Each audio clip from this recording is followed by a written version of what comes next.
Nikki, it's your turn. Oh.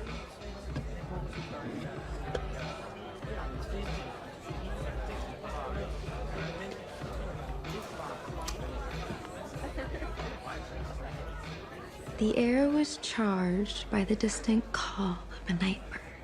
So her challenge is to read a poem, and this poem is an even darker version of the Hansel and Gretel story that acts as a subliminal message from the real Nikki that she's trapped being obsessed with Bear, and Bear immediately performs what's called emotional suppression here, tensing his mouth as a way of consciously restraining his emotional reaction, whilst at the same time distance his attention to the floor. He is extremely uncomfortable here, as Nikki just stares at him smiling. The man sitting next to her even adjusts his proxemics, leaning away from her as far as possible. They all know that something is deeply wrong with her. His face was obscured, but I knew he was looking at my chest, each side stretching, recently matured to different sizes. And so, come lie with me like the old woman taught us when we were children, I said. He closed the door and leaned against it. You're not my wife, Rioux, he said. I'm more than your wife.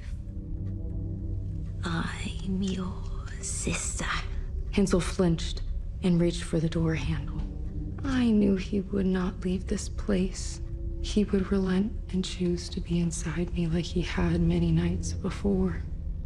So Bear continues to distance and exhibits signs of emotional suppression. He's terrified of what she might say, and feels totally embarrassed in front of his friends. Meanwhile, Nikki's story reveals exactly what's going on here. Before, she said that she saw Bear like a brother, and in her poem, she directly refers to herself as a sister. If not, I would fillet his meaty forearm, roll it like a stick of licorice, and insert the flesh between my legs. Hansel is my soul, a love only the branch of a willow tree could conjure. Brother, you will be inside me tonight.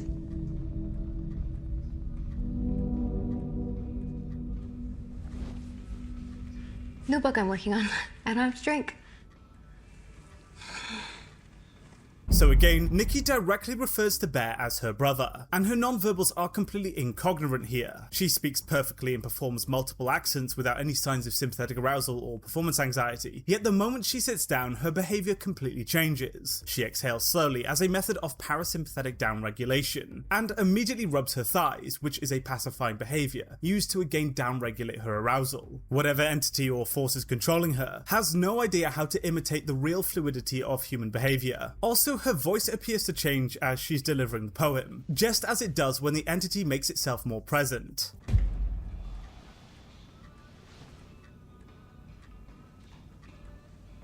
It's your turn, Joe.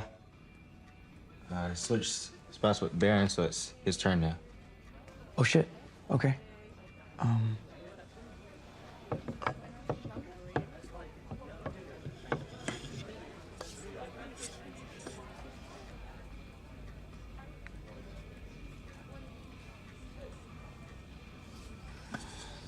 Kiss the person on your left.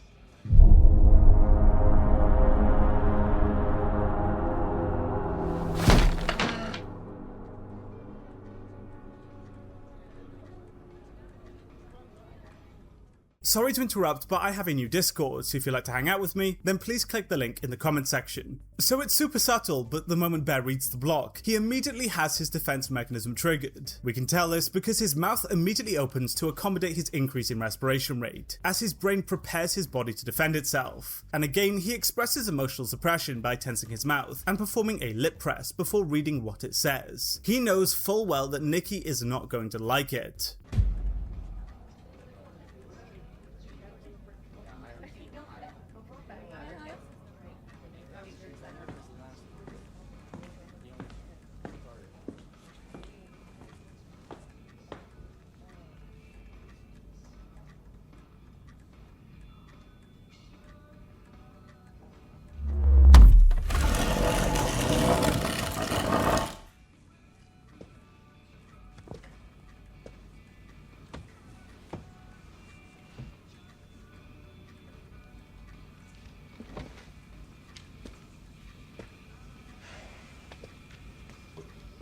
So this sad expression from Nikki is completely forced, and is not a genuine expression whatsoever. She's not actually experiencing sadness here. Whatever entity is controlling her is deliberately producing this expression because it knows that it should communicate something to Bear. It has no real understanding of how genuine human emotion is actually expressed, and so this expression is completely out of sync with the rest of her nonverbal behavior. And as she presents herself for a kiss, Bear immediately looks to his friend in an attempt to build rapport, and they immediately perform distancing behaviors and look away from him, breaking social contact. They want nothing to do with him.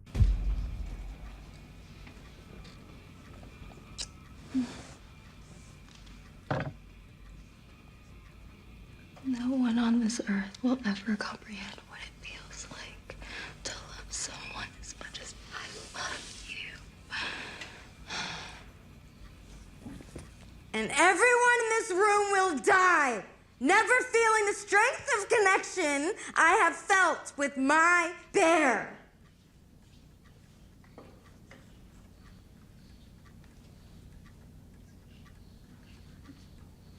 Nikki, are you okay? So everyone is avoiding making eye contact with her here. They do not want to engage in social contact, out of fear of being dragged into the strangeness of the situation. And as the friend asks if she's okay, he can't even hold eye contact with her. They all know that something is desperately wrong. I'm just kidding, guys. I'm just kidding. Come on, it's a joke. I'm just joking. Okay, fine. I'm not joking. Deal with it.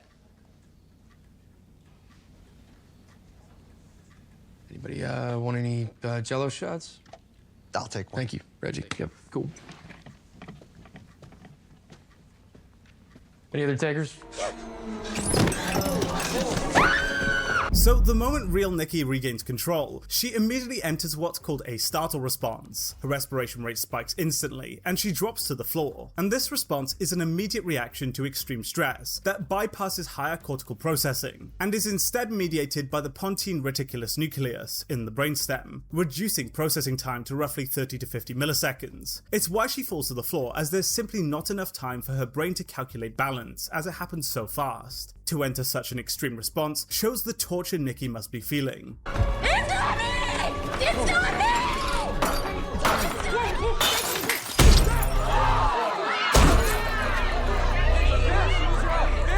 Help her!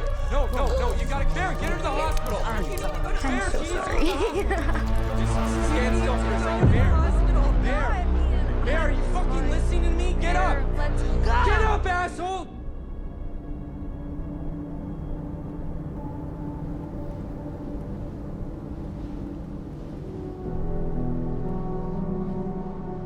So the reason she stabs herself is actually because the entity is trying to stop the real Nikki from coming through and potentially telling them what has happened. And it works, and we immediately see the transition back to the fake Nikki in her strange facial expressions. She smiles and laughs as part of the smile mask, feigning a socially acceptable outward demeanor to divert attention away from the severity of what just happened. And I think when she opens her mouth repeatedly, it's the real Nikki attempting to scream for help, but can't get it out. It seems that for whatever reason, the entity briefly lost control and resorted to violence in order to silence her. And unlike everyone else who enter the shock response, Bear experiences the freeze response. He isn't shocked by her, as he's used to her outburst by now, so instead just sits there, paralyzed by the motor inhibition as his brain processes the situation that he's created for himself. It's a really detailed and well acted scene,